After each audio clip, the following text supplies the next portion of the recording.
দেশের আসল পরিচয় কি? আওয়াজ করে বলতে ভয় লাগে। এদেশের আসল পরিচয় কি?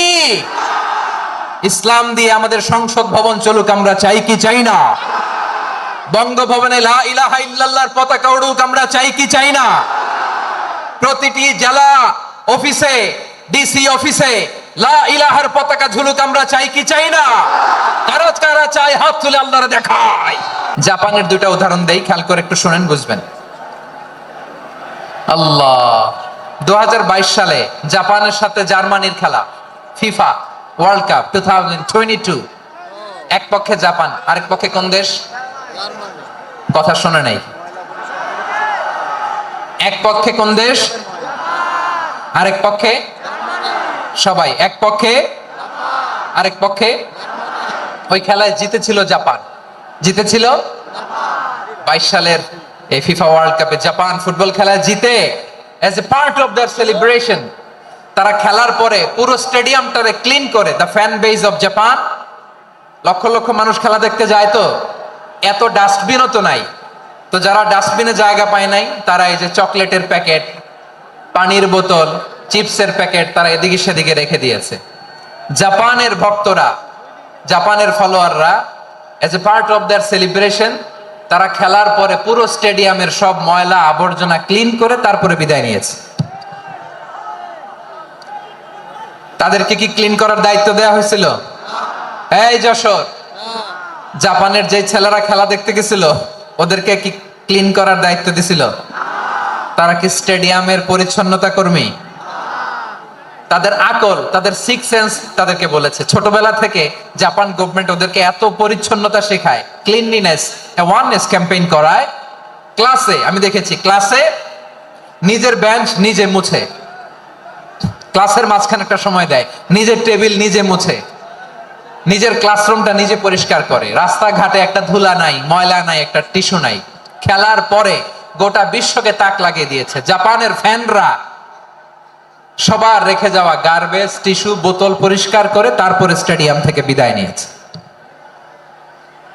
আমরা কেন এমন হইতে পারলাম না? আমরা কেন এমন হইতে পারলাম না? জাপানের যারা এগুলো করছে ওদের 3টা করে চোখ না? চোখ তো 3টা, জাপানা লাগো, জাপানা লাগো। হাত তো 4টা, কান তো 6টা। হ্যাঁ, নাকি আমার মতো 2 হাত 2 কানালা মানুষ? চোখে দেখলে ওটা মানুষ না। চিন্তা করছেন? তার মানে জাপানিজদেরকে যে গ্রুমিং করে শিখানোর মাধ্যমে পরিচ্ছন্ন বানানো গেছে। ওরা যেমনি মানুষ, আমরাও মানুষ। আমাদের সন্তানদেরকে শেখালে তারাও পারবে, পারবে কিনা? 2 নম্বর উদাহরণ বলি। চট্টগ্রাম ফেনীতে যারা গিয়েছেন, মেঘনা গোমতী ব্রিজ প্রকল্প নাম শুনছেন? মেঘনা একটা ব্রিজ পার হওয়া লাগে। এই মেঘনা গোমতী, এখানে 3টা ব্রিজ, কাঁচপুর সহ এই 3টা ব্রিজের নির্মাণ কাজ, রেনোভেশনের কাজ দেয়া হয়েছিল জাপানের একটা কোম্পানিকে। কাকে? জাপানের কোম্পানি। নির্মাণ শেষে 738 কোটি টাকা বেঁচে গেছিল, এটা গভর্নমেন্টের হাতে দিয়ে তারা বিদায় নিয়েছে। কত টাকা? 738 কোটি টাকা। যত প্রাক্কলিত ব্যয় নির্ধারণ করা হয়েছে সব টাকা সরকার, তৎকালীন সরকার 2019-এর সরকার, কারা ছিল তো জানেন? এই 2019-এর সরকার তাদেরকে দিয়েছে। তারা রিনোভেশন নির্মাণ শেষে 738 কোটি টাকা অতিরিক্ত বেঁচে গেছিল, এটা আবার গভর্নমেন্টের হাতে বুঝাই দিয়ে তারা বিদায় নিচ্ছে। আমরা কেন এমন হইতে পারলাম না? জাপানের ওরাও মানুষ, আমরাও মানুষ। তার মানে মানুষে মানুষে পার্থক্য আছে না নাই? আচ্ছা, জাপানের 2টা উদাহরণ দিলাম, এবার আমার দেশের 2টা উদাহরণ দিব না? বাংলাদেশের 2টা উদাহরণ দিই। 1 নম্বর উদাহরণ, গত সপ্তাহে আপনারা জানেন কক্সবাজার আমার একটা প্রোগ্রাম ছিল, তো হেলিকপ্টারে গিয়েছিলাম।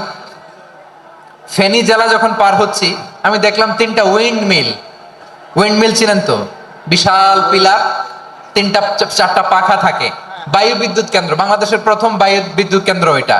মুহুরী প্রজেক্ট বলে ওটার, সম্ভবত মুহুরী প্রজেক্ট।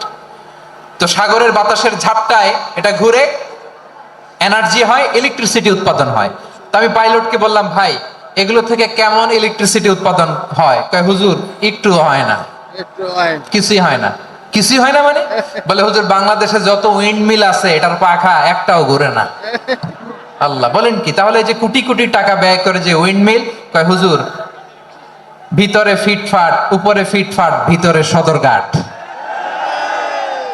তার মানে কোটি কোটি টাকা দিয়ে এই উইন্ডমিল বানায়, এখানে কিছু নাই। দুর্নীতির আড্ডাখানা, আখড়াখানা বাংলাদেশ, ঠিক কিনা বলেন? হায় রে, জাপানিজরাও মানুষ, আমরাও মানুষ। আমার এক নিকটাত্মীয় সরকারি চাকরিজীবী, উনি আমাকে বললেন, বাংলাদেশের আরেকটা উদাহরণ দেখি। উনি আমাকে বললেন যে প্রতি বছর আমাদের অফিসের ফার্নিচার চেঞ্জ করে। বললাম প্রতি বছর ফার্নিচার চেঞ্জ করে কেন?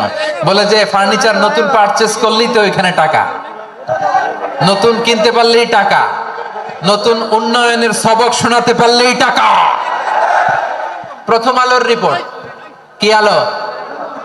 প্রথম আলোর রিপোর্ট, গত 15 বছরে উন্নয়নের নামে লুটপাট হয়েছে প্রায় 3.25 লাখ কোটি টাকা। কার রিপোর্ট? আমাদের বানানো কথা। প্রথম আলোর রিপোর্ট। গত 15 বছরে কারা ছিল জানেন তো? হ্যাঁ, শুধু ওনাদেরকেই দোষ দিয়ে লাভ নাই। স্বাধীনতার পর থেকে শুধু শাসকের হাত বদল হয়েছে, আমরা কিছু পাই নাই, ঠিক কিনা বলেন? শুধু ওনাদের দোষ দিয়ে কি লাভ? একদল খাইছে, আরেক দল খাওয়ার জন্য রেডি হয়ে আছে। আমরা এরকম চাই না। আমরা চাই স্বাধীন সার্বভৌম বাংলাদেশ। আমরা চাই দুর্নীতিমুক্ত বাংলাদেশ। আমি নিউজটা যে কতবার বললাম, এটা কি সম্ভব? 3.25 লাখ কোটি টাকা লুটপাট, মানে লুটপাট করতে করতে এদেশের জনগণকে ফুটপাতে বসায় দিচ্ছে।